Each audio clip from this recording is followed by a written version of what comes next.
We are live once again. My name is Steve Jaguar. You know what? I'm all screwed up because we delayed the show. Sorry for anybody watching now or in the future. We do have a great show. We're going to be talking about top kubectl plugins, a Cycode GitHub API vulnerability, and my associate Michael Foster will be experimenting with CheckovGPT. Now, I'm Steve Jaguar. Yes, I'm Mike Foster. Like you said, we do have a packed show. That's C9K for all those who want acceptable branding, and then Clusterfuck was the original name of the show. Again, welcome. It's a very happy Friday, very warm Friday near me. So looking forward to a good one.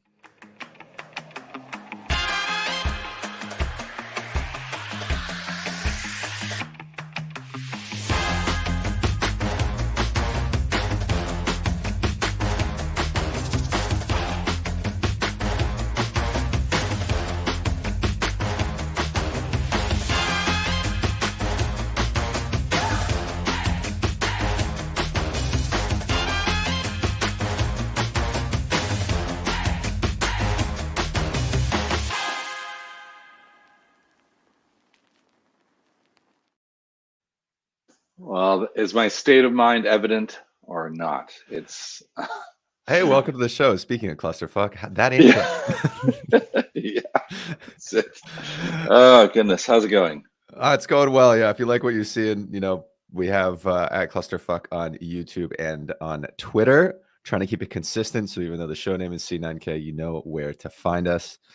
And there we go. Look at that, new banners. Hey. So new things, new us. I know we're super busy. You're going to KubeCon next week. Prepping for that, so I figured I'd take on the demo. What do you got going on? KubeCon, anything planned? Anything you want to give a shout out to? The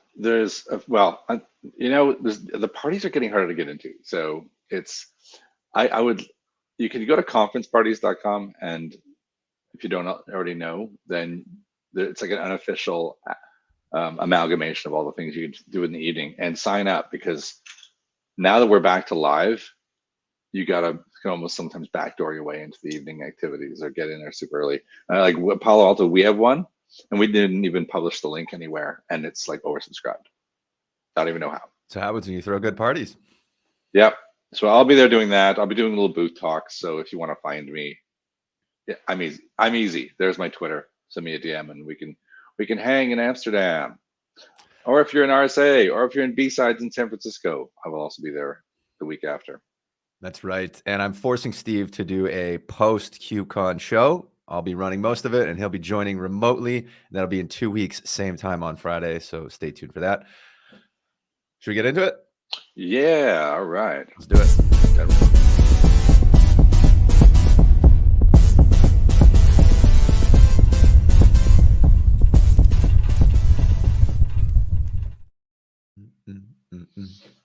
Boom. Put an hammer down. FDA Yes. refusing new medical. This looks really bad, this headline at a glance, right? It just like, that's it. No more new medical devices. They're all insecure.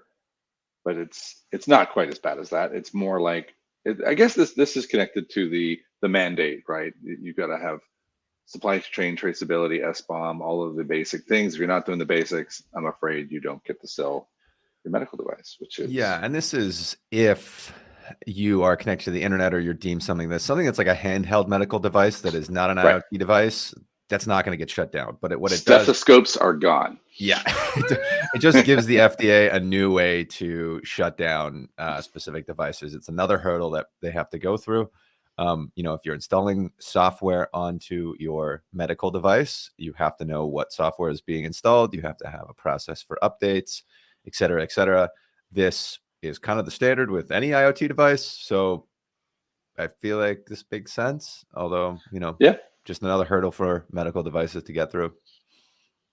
Probably a necessary one, but I don't think it's a bad thing. Yeah, definitely not. But yeah, it's good to see that some of these changes actually have effects, and pretty quick effects too, right? Yeah. October 1st. Well, to us, it probably seems it's months away. Well, now if you're making medical devices, you got to get it together now, pretty darn quick. Yeah, and I wouldn't be surprised if they push that out. But in general, they're going to start. You don't want to be the first medical device to get shut down for cybersecurity reasons, because that's not a great headline either. No, fair enough. Sure. We got this one. We got this one up here, although not necessarily in the list. But you wanted to give a shout out because I think this is pretty cool. Yes. So we're going to be talking AI infrastructure as code and security checking with Checkov later at Tool Time. This is GPT from our friends over at Endor Labs. One of our old PMs at StackRox is helping out there. And their whole project is looking into third-party open source applications and libraries and telling you if they're trusted or not. So if you go on a GitHub and there's one contributor to a library, you might think like, oh, maybe this isn't as trusted. So it goes and looks at the actual contributors as well. Are they associated with, a big company? They're probably more trustworthy, and it gives you rankings. And so part of their platform is you can go and say, which Python libraries are the most trustworthy, which is the most trustworthy of the Java logging libraries that I can use. And it will give you rankings, which I think is kind of cool because, if you're going and saying what's the most efficient logging library and what's the most trusted, and it happens to be number one, you're probably going to pick that one for your application. So it really helps developers get off the ground fast with, what's secure and useful. Anyways, yeah, good shout out to them. Awesome. Yeah. Maybe if we can get on the private beta, we can get it demoed on the show at some point. Yes, Jamie, I'm sending this to you right after you're coming on to demo this. All right. Perfect. All right, awesome. Speaking of more open source goodness, kind of similar, right? What a surprise. People are on the bandwagon of identifying open source risks, automated source package vetting and CI/CD. I think as this open source came across my path, looks like at a glance, not as obviously good as what Droid GPT is saying, but demonstratable. I think it's worthy of adding as a tool time in the near future. What do you think? Definitely. I'm going to put it on the list. It's the update and the impact, I think, is awesome because that's the information that developers want. To me, this is like, hey, I have, some basic build and I'm getting these 5 things that I can change extremely quickly. Mm-hmm. I think that's great. I think this is what most developers want are their security tools and what security teams fail to get developers sometimes. Yeah, this is definitely very sweet. Okay. All right, you're doing that one in Tool Time after you get back and you're more tan from traveling around the world. I don't tan. I'll just be more lobster. Lobster. All right. Okay, this is Bing Bang. This is all you. This is all me. Yeah.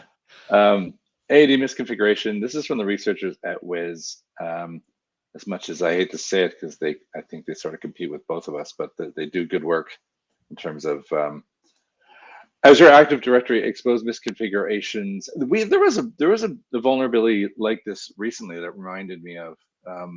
I think it was in Jenkins or something where you could create a Jenkins plugin that would auto execute code because the metadata doesn't get vetted. Mm-hmm. And so suddenly you're like, just by creating something, you're in the system. But it's a way of bypassing authentication. And it goes into, there's too much detail here. Look. Okay, yeah, wow. I'm not going to go into everything about how it works, but it's certainly worthy of going through to see the amount of effort that went into determining how this works and how it was bypassed. It's pretty fascinating, and certainly it's been fixed, so it's not like it's a worry, but it's definitely if you live in the world of Azure, it's probably a must read at the moment. And pretty cool that Wiz found it, because since there's such an API-driven security company, I'm wondering if somebody behind the scenes saw that there's, they're looking and pulling up roles, and they're like, wait, what? Why does this have connectivity to this role? This shouldn't happen. And then they worked backwards. They reverse engineered it to get this great blog, which is pretty cool. Yeah, you can see that they were scanning, and they started off scanning endpoints. I mean, that's what they're already doing it. So that wasn't a massive extension on their USP, let's say, for their product. But yeah, it's very, very cool. Go read it, check it out. I'm not going to linger. It's sunlight is the best disinfectant. I think that's a great example of it, right? Yeah. Fair. Everyone's scanning your APIs. Eventually, something's going to come up. Ooh, right. Get the subscribe button up there now. Very cool. Look at that. Harnessing the deep mind. We have the next one coming up. Harnessing the hive mind. So I don't know. Are you familiar with SimGrip and Nucleo? Familiar, but I haven't used them. SimGrip is kind of becoming the sort of de facto SAST policy creation tool because it's just super easy from RC2. And Nucleo is like the same thing, but for pen testing. So it's more dynamic. So one's like SAST and one's kind of DAST, but the policy and creation tools, they follow a similar pattern. So if you like one, you'll probably like the other. And so essentially what they're suggesting is like the combination of mastering SimGrip and Nucleo is where the world is going. Like I know in terms of SAST, everyone's latching on SimGrip because it's open source. You can just use it, and policies are being generated like crazy, and it's a worryingly quick compared to some of the old school SAST. I've not played with Nucleo yet, but I know internally the guys in our research team love it, and so they've latched onto it from project discovery. And again, it's open source, so you can grab it, start looking at rules, and get things out of the box. There's a great breakdown of the pros and cons of all of it, mostly pros. All right. So it's I would say it's not biased. And the guy who wrote it, Travis down here, used to work at Synopsys when I was there, and so did Parsha. And they did some like incredible blockchain hacking tools. Like their brains are not wired differently, on a different level than most people. And Sammy Mingus actually was one of the founders as well of Cigital, so he's a huge researcher. So these are good people. Oh, there we go. Yeah, famous. There it is. Very cool.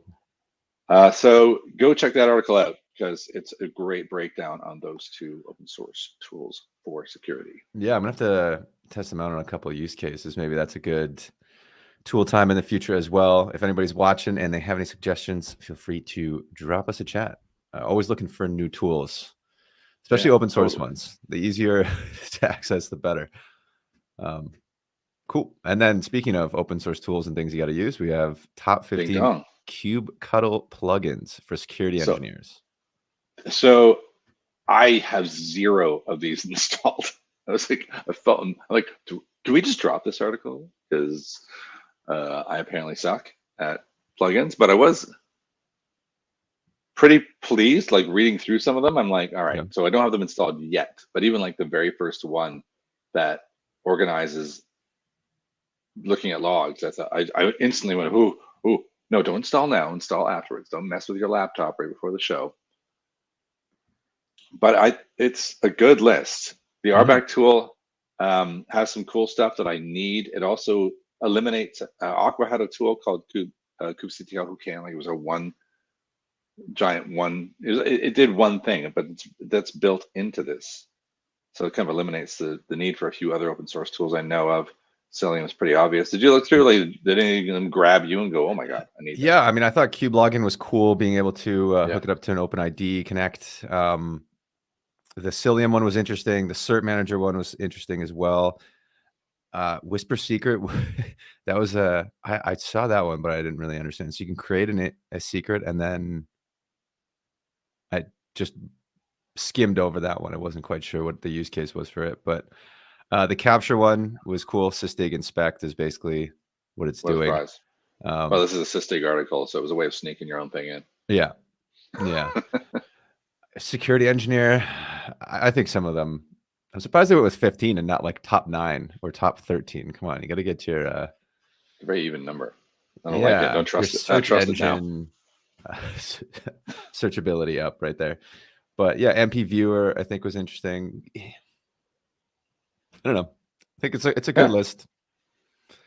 It is good. All right, I highly recommended read, because I mean, without even going through all 15. There's almost no way you're going to come in here and not find one that you probably want. Yeah, you're going to use at least one of them. I always think they're interesting. At the same time, applicability for security engineers, you got to have like kubectx in there to switch between Kubernetes clusters, right? Like there's some other things that I think a security engineer should have just for day-to-day that aren't necessarily security focused. But you know, we need to write our own article and do top 30 or something like that. We should write a blog that says top open source of the year that we put on the show, and we can all the demos. Top ones from each season: season 1, season 2, season 3. There you go. That would be good. All right. I will task you with All that. right. I'll kick it off. All right. And last one in the general news before we have a hot take. It's very hot, spicy take later. I've got the best hacking learning websites, right? And I like stuff like this because it's capture the flags, whatever it is you can do to learn how to a bit more about the attack and abuse cases. Love it, right? So yeah, I dropped it in here. Let me blow it up a little bit. I started going through ethical hacking, learner hacker 101. Yep. From dev, some I didn't know at all. And then my thing I want to point out is while they're all good, hack this site is good. It was missing, was it hack me? Like there's one, like definitely I use the most website Okay. that isn't here. There you go. Another article you got to write. Maybe. I mean, I thought as soon as I got to EC Council, I was like, come, what? No. Just, it gets a little ropey near the bottom. How about that? And right. something else I didn't notice is that it says top 15 and there's only 12. Brutal. All right, demoted on our show list now. Something about the number 15. They just wanted to have it. They could have gone 12. I think 12, 12 trendy. definitely searches better. That's a little weird. All right, spicy time. All right.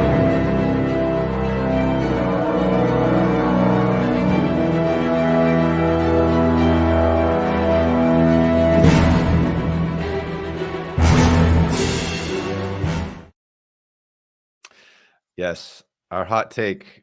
Twitter is always in the press, so this is my hot take. People who use open source tools and complain about Twitter having the verified check, I think are slightly / very hypocritical. And here's my take. I have 3 points that I want to make. First one is, yes, an open source tool that collects your data uses you, but you also use it. There's a mutual exchange there. I think nobody argues with that. If all of a sudden the founders of the open source tool decide to change models, yes, you can be mad at that, but also they didn't necessarily have to do it in the first place, right? Now you're going to be renegotiating with them and you can say, hey, maybe, you know, Elastic, when they change their license, I don't want to use it. That's fine. You don't have to use it. I think when you're still using it, I think you're slightly just complaining that you don't like the new model, which is completely fine. But again, there's a mutual exchange here. The second point is the original model actually inherently benefited a only specific subgroup of people. And this is my experience on Instagram, my experience on Twitter, my experience on Facebook, is that if you use it and you use it as a tool to enhance yourself and you can get the right likes and you post often and you do all the things Twitter wants, you're going to accelerate and you're going to grow in your space, which is great. And Twitter is going to grow. It's going to have the data. It's going to have the engagement and everything that it wants, right?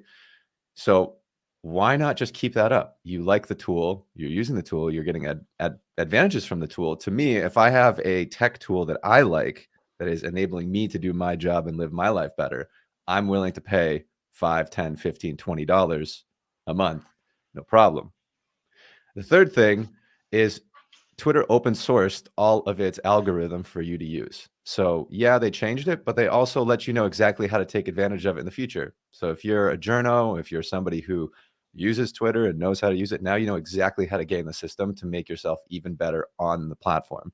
So to me, I think that the benefits outweigh the drawbacks. I think that you were getting a free service for so long and the company was basically going to go under, so to speak, that's what they say, that, you know, all complaints aside, it's a pretty good deal. But I think especially if you're an open source advocate, I think that you're barking up the wrong tree here. Spicy take over. Argue with me in the comments. Go. I want to see it. Okay. All right. Now we're on to the WTF stuff. A perfect segue as well.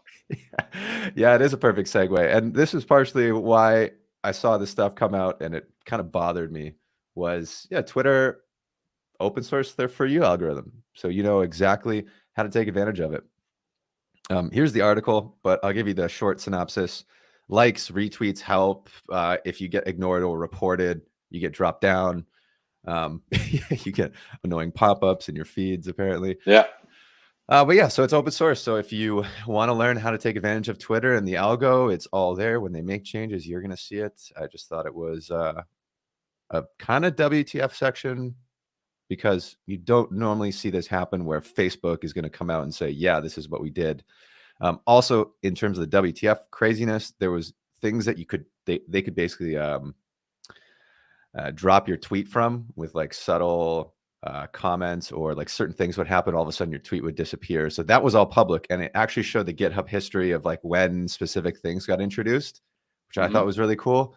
So like when COVID first came out, they introduced a weighting factor for like misinformation that they would tweak, and then that's now gone.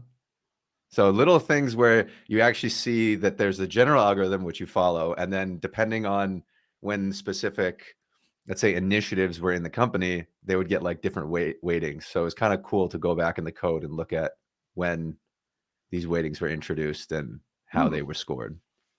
Worth a look.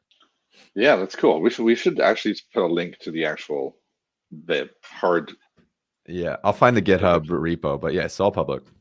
Okay, awesome. Very cool. Again, another segue to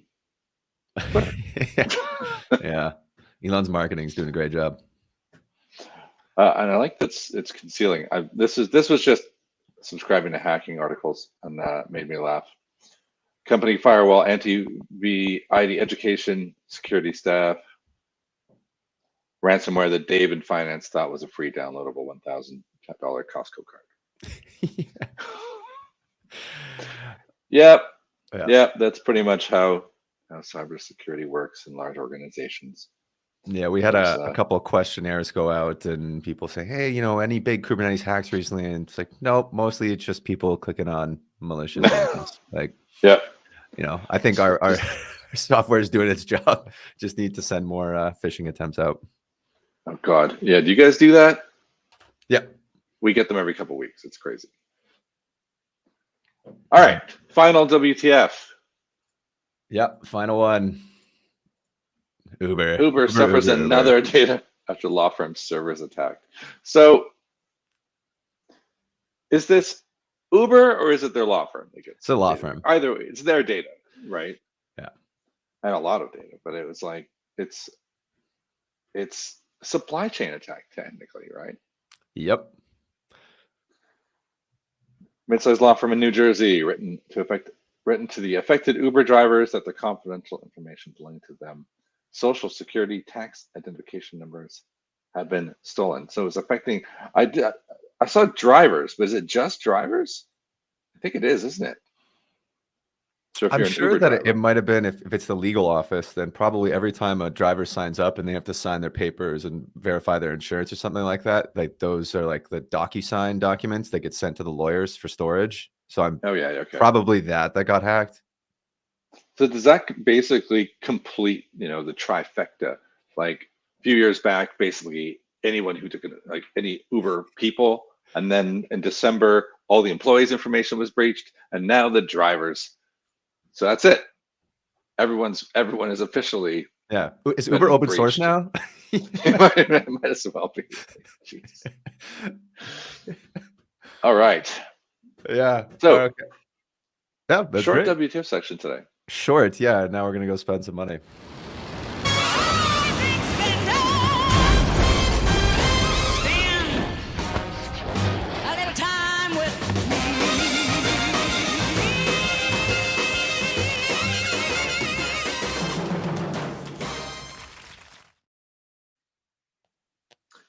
So this always rocks my world when you see officially unicorns aren't that rare anymore. So everybody's a freaking unicorn these days. 1.8 billion evaluation, navigate online fraud and customer data management. Cool. And the number of unicorns I have never heard of until I see the funding and go, what? Well, maybe we don't work in online fraud and customer data management specifically, but generally I expect to at least heard of them. Yeah, I'm thinking that this specific type of startup is targeting, as more and more payments go online, more and more banking industries do e-transfers and things like that, especially across boundaries, country boundaries between different banks. Yep. There's more and more opportunity for fraud, right? Somebody poses as a bank, is able to, get some credentials, and then goes and pings some London bank and say, hey, somebody's initiated a transfer to our bank, like, here you go, and all this stuff, right? So I'm wondering how much of it is something like that, where it's trying to identify malicious users trying to authenticate, a bank and create, because it says it's trying to target fraud. And I'm like, it's got to be online payment fraud, right? Like things between PayPal and banks and stuff like that, right? It's got to be. I mean, it makes sense. Makes sense. And it also makes sense that, and again, another reason, like, how have I not heard of this? Is it's in breaking in London. Yeah. Yeah. I mean, not only I should probably have been to the office. It makes sense it's in London because the financial sector in London is like flipping ridiculous, right? Every bank has some kind of major installation there doing everybody over around Liverpool Street. So it is a sensible place to be, and Canary Wharf. So sensible, but cool. Money for security is always good. And you don't normally see that type of money in the UK for startups. And they're on Series E now, too, with a $1.8 billion valuation. So they're doing something right. Excellent. Is that our only one, or did we get no last minute entries? It's the only one I saw. If there's any last minute entries, leave them in the comments. Otherwise, you'll see them in 2 weeks. And there'll be like 3 or 4 pop up. But cookie time. Now, what starts with the letter C?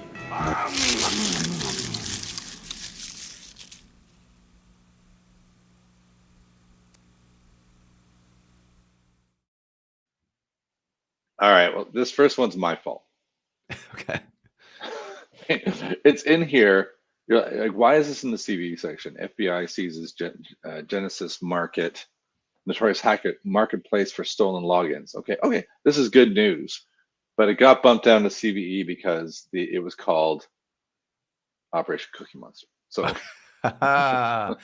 there you go. I just wanted it in the show, and I stuck it in the CVE. So I cheated. I put it in a different section just so I could show it after Cookie Monster. But it is another very successful international bust, let's call it. 120 people, 200 searches, UK's National Crime Agency, 19 suspected site users. So there you go. Don't sell stolen logins. You might get busted. Don't do bad cyber. Yeah. Turns out these agencies are actually quite good at tracking you down, and we'll do it with hilarious. Especially international agencies, you can't even run away anywhere. You have to retire somewhere, hide away.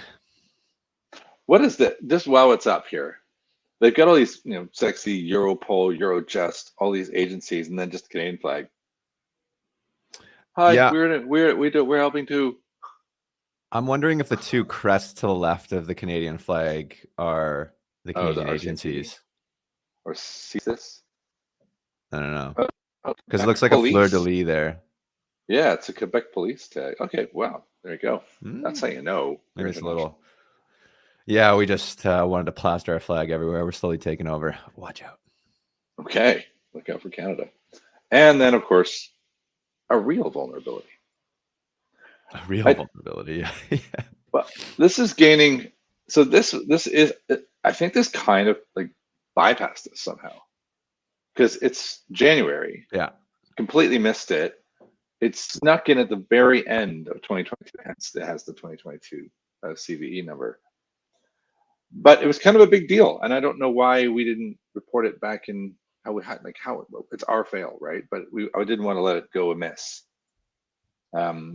Psycode Labs, another one of these tiny startups that you're like, how big is your research team? Like, your company has like 20 people. Are they all researchers? I don't quite understand how they do this, but it's a vulnerability in GitHub's API. GitHub Actions workflows could be created without the necessary workflow scope authorization using the API. So very cool.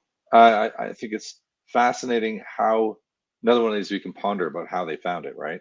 I think the Psycode is, not trying to plug Psycode, they are, again, one of these sort of supply chain companies that is going through trying to be A little bit like the one we just acquired, like Cider is talking about, like we secure the pipeline, So I mean, I guess it makes sense. The more that they scream and shout about pipeline vulnerabilities, the more attention goes to Cycode, and hopefully someday we are reporting about how they have some kind of amazing funding around. So I was going to say, it sounds like you have benefits everyone. a new demo to make for KubeCon, new supply chain attack. A new supply chain. Well, yeah, I think they fixed this one though. It's not Yeah. like I can't go back in the API, right? So too bad, can't do it. There is a similar one though that one of my colleagues, Azzy, is doing at RSA, where he uses, just a shameless plug again before we hand over to you. He noticed that if GitHub was whitelisting, like doing the right secure thing, whitelisting communication from a particular platform, it was very common for people to be using GitLab for one thing and GitHub for another.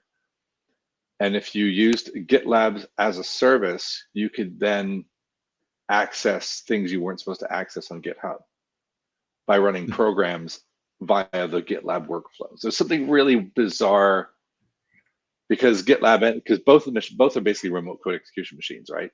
So you could use one to attack the other. Interesting. Anyway, there's a really fascinating talk. It's on the Wednesday or the Thursday at RSA. So if you're there, go track that down. It'll be fascinating. His name's Asi, A-S-I. Anyway, shameless plug over. What time is it? You know what time it is. Is it gonna work? Does everybody know what time it is? Why is this not going? I know Does what time it everybody is. know what time it is? All right. I think my computer is, it doesn't like the fact that I'm sharing screen right now. Yeah, you are glitching a little bit. Yeah, it's going out. Hopefully everyone can see this all right. We can hear you. All right. Well, that's good. Fine, because I have this on a separate screen, so I can talk and demonstrate at the same time. So yeah, the theme of today's show is AI, specifically infrastructure as code, and checking the infrastructure as code with Checkov. AIAC, or I think it's supposed to be A and then infrastructure as code sort of thing, is a artificial intelligence infrastructure as code generator, and it's not AIAC. But anyways, very cool. It uses OpenAI to just generate any manifest that you need. Getting started is fairly simple. Yeah, my computer does not like how many things are running right now. So yeah, like you said, AIAC, and you're in. So it's pretty simple to download and get started. I think I just installed with Brew. Brew install, you can use Docker, you can use Go. Pretty straightforward. One of the biggest things is you have to have an open API key. So you got to pay the, what is it, $16 to get started, or however many credits it is. You don't really chew through credits if you're being smart with it, as I'll show, but it's a quick example. AIAC get Terraform for EKS and then an output file. So let's see if I go over. I'm going to delete this main file, but I have a little Terraform application here. And I'm in a Checkov folder that I've created. So I've got this little command that I ran, AIAC get Terraform GKE cluster template. It doesn't need to be exact. It's kind of enough that if the AI figures it out, it will know what you're asking for. And then I gave it a project. So I gave it my project, I gave it a machine type, right?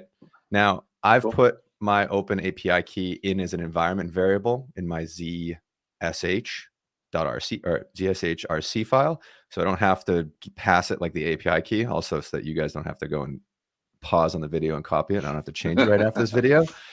But yeah, it just generates a code. There's one little workflow thing that bothered me that made me run it like 2 or 3 times. Let's see if you can guess what it is, Steve. It's going to generate the code. It takes like 10 seconds. And it pops out this little thing. Hold on, let me get rid of this subscribe thing on the bottom right. If you're watching, subscribe now for more tool time. But yeah, so this pops out. And, it gives you the file. It says where it's outputting to. And it says, hit save, retry, or quit. I like this. I think it looks good. So I'm going to hit save. And then it says, check mark, enter file path for full output, or leave empty to exit. What Yeah. What is your What does that takeaway when you mean? read this? Yeah. So I played with this a little bit, and if you didn't put, what do you have? The output file. Mhm. It asks you for the output file, But I and put you're the like, output file. So it says enter file path for full output or leave but empty to exit. and then it asks you that afterwards. Yeah, And I was like, what? I just gave you the file path. Why are exactly. you asking me again? So if I just leave it empty, code saves successfully, right? Yeah. So it tells me, but it's kind of weird. It's like leave empty to exit. I just exited and left it empty, and then it said code saves successfully. So like that workflow is a little broken. It's weird. Just It's weird. FYI for developers, you gotta fix that one. Just if the flag is passed, don't give that option. It's automatically saved. Cool. Just because I hit Control C a couple of times because I was like, wait, what's going on? So I queried the API a couple too many times. It cost me like $0.01. Okay. I'm very upset. Yeah. It cost me so much money. So sorry. All right. So that gets saved. And now I have my main TF file. So you can see I have the region, the specific provider. Initial node count is at 2 or 1. It doesn't because I didn't specify how many nodes. You can change that, of course.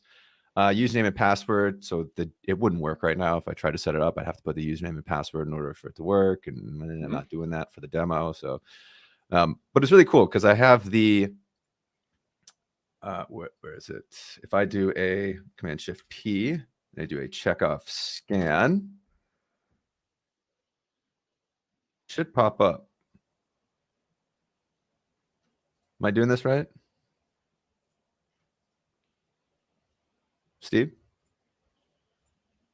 So when I was doing this before, I was doing Command Shift P, and then I do checkoff scan, and it was supposed to work on the main. Do I have to put the specific? It should be. It says 9+, so that's that's the checkoff annotation. If you hover over the there it squiggle, is. which Yeah, there. Yeah, there so I got the 9 things. Pod security policies not enabled. Enable VPC flow logs. So all that's great. Very straightforward. Nothing high, right? Yeah. And I get that all in there. Now you messaged me. You said, "Hey, check out the new machine learning / AI aspect of Checkov, which is pretty straightforward." So if you do a checkoff -h,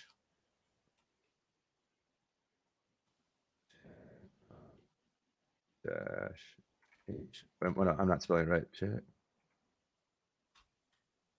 right. My Russian accent.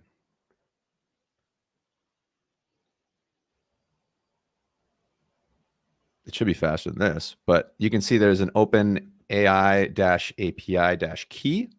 If you add that, it automatically picks it up because I don't really have to specify anything after to query open AI, which I think slightly needs to be tweaked because I think you should have to have the flag to enable it. Just because I passed the API key into the ZSH file doesn't mean that I always want to query. Well, so we're not using, in order for the environment variable to be there, it's different. See, the environment variable is actually CKV OpenAI API key. Yeah. So you have to have a different environment variable for it to use it. Otherwise, it doesn't. That's the thing. It's like you can either pass it as a flag, which I did at first, and then I added it as an environment variable. But now it's like if I ever use Checkov now, it's always going to query the AI. Oh yeah. Which if you do the environment variable, don't really like, because now I have to go into Bash to change it. So I do think that there needs to be some sort of like flag on, flag off for this. But regardless, zoom in a bit. If I do a Checkov directory, so I'm doing that Checkov Terraform directory that's there. Spins a little bit slower. It's got a query. Wait, what just happened? There we go. Secrets framework, doing all that stuff. There you go. It acknowledges that it's using. Mm-hmm. And it's 5 enhanced guidelines. Yeah, so it's funny. So 9 checks when you used Visual Studio Code integration, Chekhov's integration. There's the 9 checks. 14 failed. So it's interesting because it flagged 9 and then it flagged more. Maybe it's because I ran against the directory and not the single file. But yeah, I probably found more. And it would run. It runs. I think the VS Code will run the specific framework for the file. Gotcha. whereas you didn't exclude secrets or anything like that. So it will try to run everything. But it's nice. It tells you what you passed. I think when you're using the integration, it just tells you what you failed. So when you do this, it's like, hey, yeah, Sure. here's everything that you've passed. It's the same thing. So pod security policy controller, that was the number one thing. VPC flow logs is the exact same. So this flow is all the same. What's interesting is the added components at the bottom. Following text is AI generated and should be treated as a suggestion. That's a good disclaimer. Yes. Congratulations, legal team. Yep.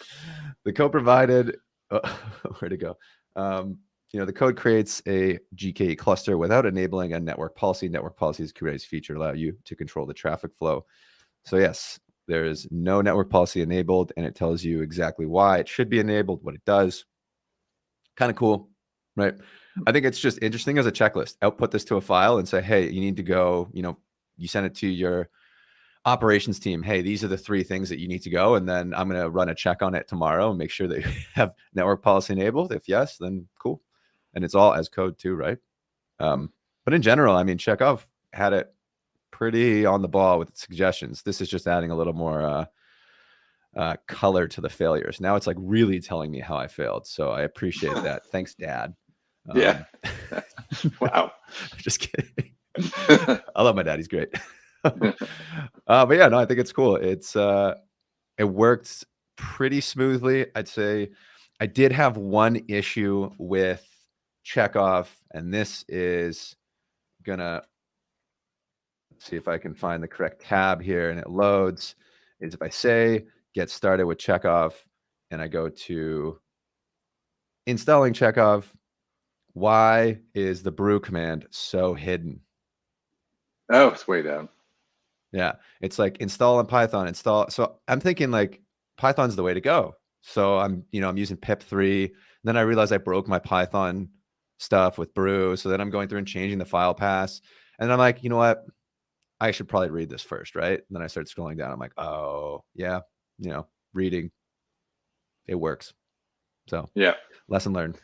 That should be really big and at the top, is what you're saying. Yes, I think that should be big and at the top, and I think that you guys need to work on a chocolatey install as well. So it's like installing on Mac, installing on Windows, and then you have the other ones after, because those are less used. Is there not chocolatey there? Is there? Maybe I need to work on reading more. There is not. There is not. Okay, it exists. It's just not there. Yeah. So I'd recommend that, documentation people. That's your fix. Okay. Well, it just so happens that you're talking directly to me, so I can fix that. I have access to that. Yeah. Anything that I missed? Any questions in the chat? We got a good group this Friday. I'll give you a question. If you, in certain instances, it will actually give you weird advanced code fixes too. Okay. And not just advice. So if you were to, like, the obvious one would be, it should be, if you did like a basic Nginx Kubernetes, it will then add pieces of security to it, and as it finds, it's odd. Interesting. Yeah, it's interesting, and something I saw recently from the guy Anton who added it. He's probably our genius open source engineer. He showed me a preview of the GPT-4 version as well. And it was doing all sorts of advanced Terraform additions that were like well beyond, like confusing correct code suggestions, like optimizations and all sorts of other stuff. So it doesn't exist yet, the version 4 one, but there is a prototype beta of a GPT-4 Checkov coming out soon, which is interesting. And I didn't have enough time to check this, but typically the ChatGPT's OpenAI's, the sandboxes work better the better your prompts are and the more advanced your templates are. So if I pass the main Terraform file back in and I say, change the node count to 3, it will spit out and change the node count to 3. If I say, hey, add pod security policy as enabled, it will go and change that as well. So I think that one of the best workflows would just be, you do that, you do Checkov, and it says, hey, you have to enable network policy. And then you just funnel that right back into the AI. And then you run Checkov again and see if it's enabled. Then you funnel that back. And like literally, you're going to get code snippets. I mean, you can go and search them on Google and hey, here's the Terraform code snippet for, this specific feature you want to enable. But I mean, that's just a pretty fast workflow to get something that I used to have to Google for 30 minutes, 5 years ago to figure out. So it's come a long way. Pretty amazing. I mean, that's a good suggestion and I'll throw that back to the team. Like, to have an option where if we do get a code fix suggestion as part of the blurb, can we say, is there a way to feed it in? You know what'll happen? There'll end up being a platform feature that will create a pull request. That would be pretty cool.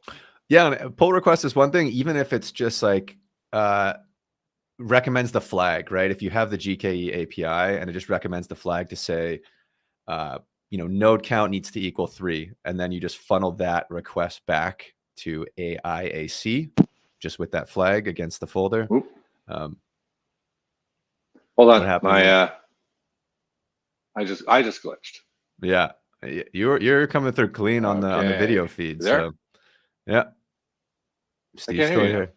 All right, Geek, tell Steve to get a new computer, because I know you think my internet's not the one that's drowning out. So nope. And there he goes. All right, everyone. Well, that's about time anyways. So we'll be back in 2 weeks post KubeCon, and Steve, I know, is coming to RSA and B-sides as he comes back in. There you go. There he is. There we go. I was just giving the sign off saying that we'll be back in 2 weeks.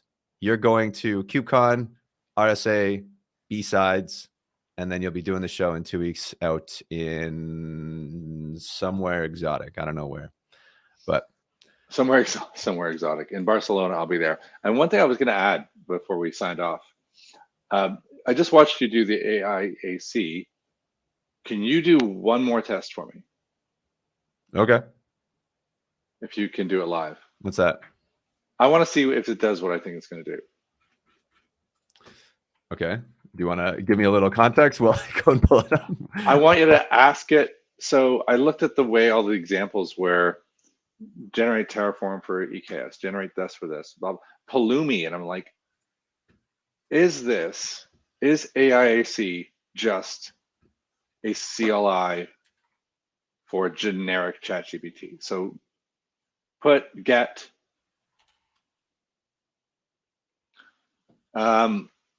who is Michael Foster? See how famous you are.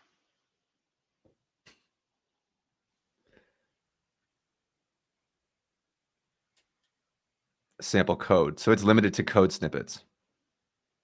They probably just pick the sandbox and then put specific guidelines around it. Need something better. I think I'm wondering if that's true. All right, well, one more try. One more try. Give me one more go. We still have time. One more go. Do it again. AIC get what is DevSecOps, seeing as we have DSO training watching.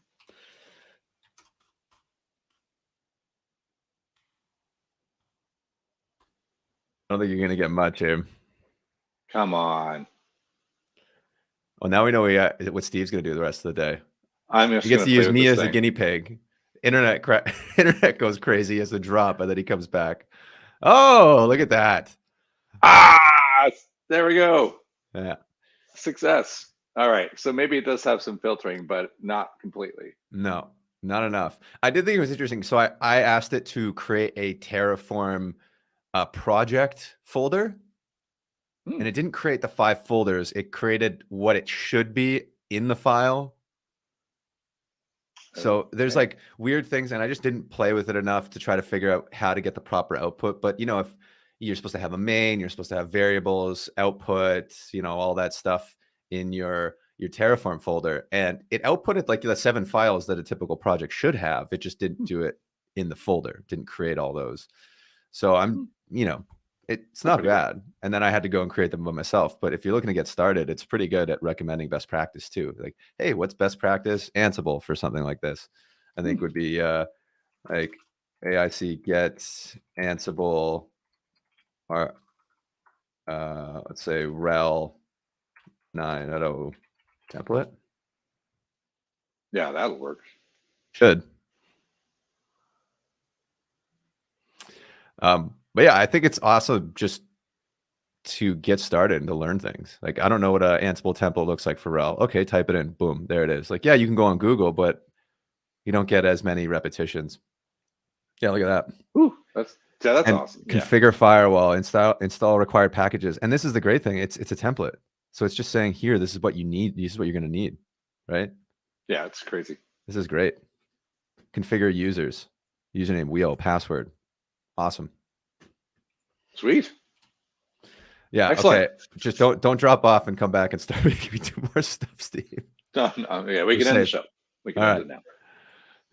Cool. Like I said 5 minutes ago, we'll be back in 2 weeks, Friday, same time. Steve's gonna be in Barcelona. I'm gonna be in Toronto per usual. I'll be doing, I forget, what do we have lined up for the demo? I was thinking KubeScore. KubeScore, that's right. It's like they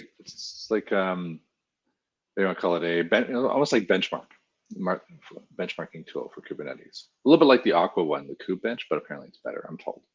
Mm-hmm. Sweet. So KubeScore in 2 weeks. We'll have the KubeCon wrap up, the B-sides wrap up, and RSA. No pressure. No pressure. Until then, I'm Mike Foster. That's Steve Jaguar, and we'll see you in 2 weeks.